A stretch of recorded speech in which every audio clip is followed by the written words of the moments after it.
ఆరవ అధ్యాయం కంటిన్యూషన్ అండి. అథవా యోగినామేవా కులే భవతి ధీమతాం ఏతద్ధి దుర్లభతరం లోకే జన్మయదీదృశం. భోగవాసనలు లేక ఆధ్యాత్మిక మార్గముల మందే ప్రఖ్యాతి విషయములమై వాసనలున్నవారు బుద్ధిమంతులకు యోగుల గృహమునందే జనియింతురు. ఇట్టి జన్మ ఈ లోకమందు దుర్లభము. తత్ర తం బుద్ధి సంయోగం లభతే పౌర్యదేహికం యతతే చతో భూయః సంసిద్ధౌ కురు నందన. అర్జున, ఈ ఉభయ శాఖల యోగులను కూడా జన్మాంతర సంస్కార ప్రాబల్యము వలన యోగాభ్యాస పరులై సిద్ధి కొరకు మరలా యత్నింతురు. పూర్వాభ్యాసేన తేనైవ హ్రియతే హ్యావసోపి సహ జిజ్ఞాసురపి యోగస్య శబ్ద బ్రహ్మతి వర్తతే. పూర్వాభ్యాసము వలన అతడు ఆ ప్రయత్నముననే యోగ సాధనకై ఆకర్షించబడును. జన్మాంతర మందలి ప్రయత్నము కించిత్తు కూడా వృధా కాక ఎంతవరకు అభ్యసింపబడునో అంత నుండియే ముందుకు సాగును. ఈ యోగమును గూర్చి తెలుసుకొనగోరువాడు కూడా వేద విహిత కర్మానుష్ఠానమునర్చుని వాడి కంటే ఉత్తమ గతిని పొందురు. అనగా కర్మయోగము కంటే ధ్యానయోగము మహత్తరమైనది. ఏలనయ కర్మయోగము వాక్కాయముల శుద్ధి ద్వారా నెమ్మదిగా చిత్తశుద్ధినొనర్చును. ధ్యానయోగమన్నను తిన్నగా మనస్సు ఆత్మయందు లగ్నమనర్చి యత్నించి అచిత కాలంలోనే చిత్తశుద్ధినొడగూర్చును. ప్రయత్నాధ్యతమానస్తు యోగి సంశుద్ధ కిల్మిషః అనేక జన్మ సంసిద్ధః తతో యాతి పరాంగతిం.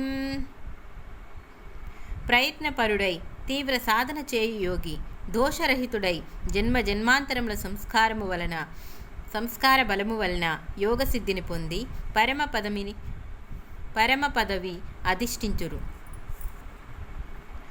తపస్విభ్యోధికో యోగి ధ్యానిభ్యోపి మతోధికః కర్మిభ్యచ్ఛాధికో యోగి తస్మాద్యోగి భవార్జున. ధ్యానయోగి తపస్సుల కంటేను జ్ఞానుల కంటేను వేద విహిత కర్మయోగుల కంటేను శ్రేష్ఠుడు. కావున అర్జున, నీవు కూడా ఇట్టి యోగివి కమ్ము.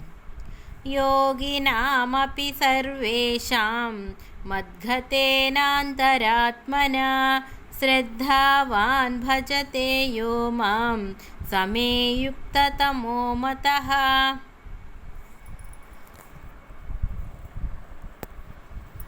ఇట్టి యోగులందరినీ అందు కూడా నాపై శ్రద్ధాభక్తులు కలిగి నా మనస్సు నా యందే లగ్నమనర్చి నన్ను భజించువాడు ఉత్తమోత్తముడు.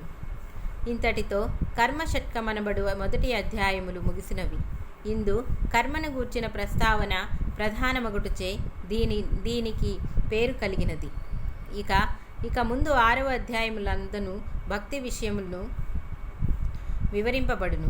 దానిని సూచించుతూ దారితీయుటకో అన భగవానుడు ఈ శ్లోకమందు యోగులందరిలో భగవద్భక్తుడే శ్రేష్ఠుడని నడువిడిచున్నాడు.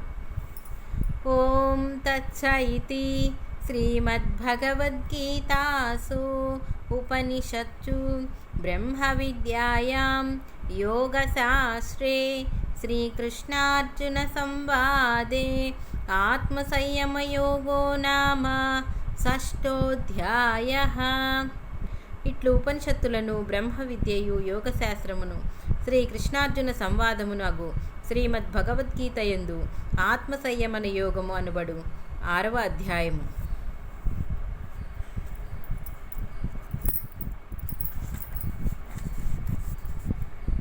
శ్రీమద్భగవద్గీతా సప్తమోధ్యాయః జ్ఞాన విజ్ఞాన యోగః. 7వ అధ్యాయము విజ్ఞాన యోగము. ఈ అధ్యాయం ఆరంభము నుండి 12వ అధ్యాయము తుది వరకు భక్తిని గూర్చిన వివిధ విషయములను వివరింపబడినవి. కావున ప్రప్రథమముగా భక్తి అనే ఏమో తెలుసుకొనుట ఆవశ్యకము. మానవ సృష్టి రజోగుణ ప్రధానమైనది. రజోగుణం యొక్క ముఖ్య లక్షణము రాగము అనగా అనురాగము లేక అనుబంధము. ఇది లౌకిక వస్తువుల యందు ఇష్టమనియు వ్యక్తుల యందు ప్రేమయనియు చెప్పబడును. దీనినే మమకారమని కూడా అనవచ్చును. ఇది సంకుచితమైనది, సుఖదుఖములకు హేతువు. ఈ అనురాగమే లోక వస్తువుల నుండి మరలి ఈశ్వరుని యందు లగ్నమైనచో భక్తి అనబడును. భగవంతుని యందలి ప్రేమయే భక్తి. ఇది పర అపర అని 2 విధములు. అభ్యాస కాలమునందు ప్రయత్నపూర్వకంగా భగవంతుని యందు మనస్సు లగ్నము చేసి ప్రేమ అలవర్చుకొనుట అపర లేదా ద్వైధీ భక్తి. సాధనపూర్ణమై అప్రయత్నముగా మనస్సు ఈశ్వరుని యందు స్థిరమై అన్యచింతలు లేక తన్మయ సుఖము అనుభవించుట పరాభక్తి.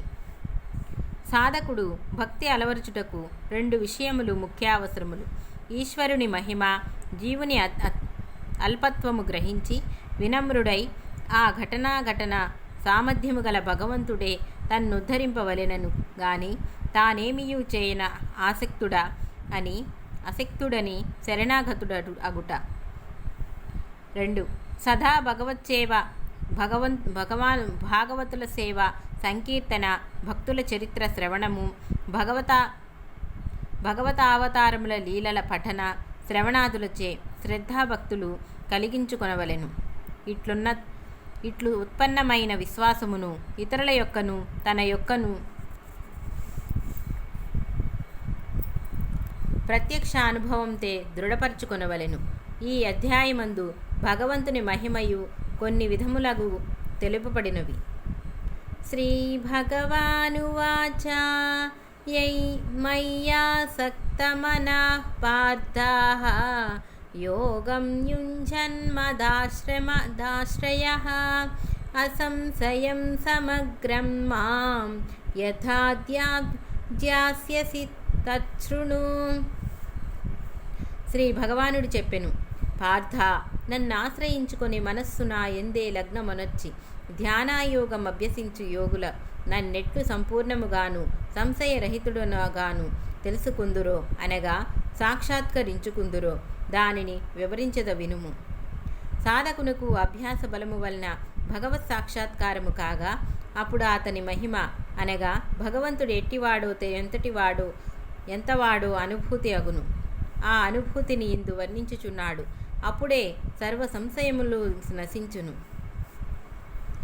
జ్ఞానం తేహం సవిజ్ఞానం ఇదం వక్ష్యామ్యశేషతః యద్ జ్ఞాత్వా నేహ భూయోన్యత్ జ్ఞాతవ్యమవశిష్యతే.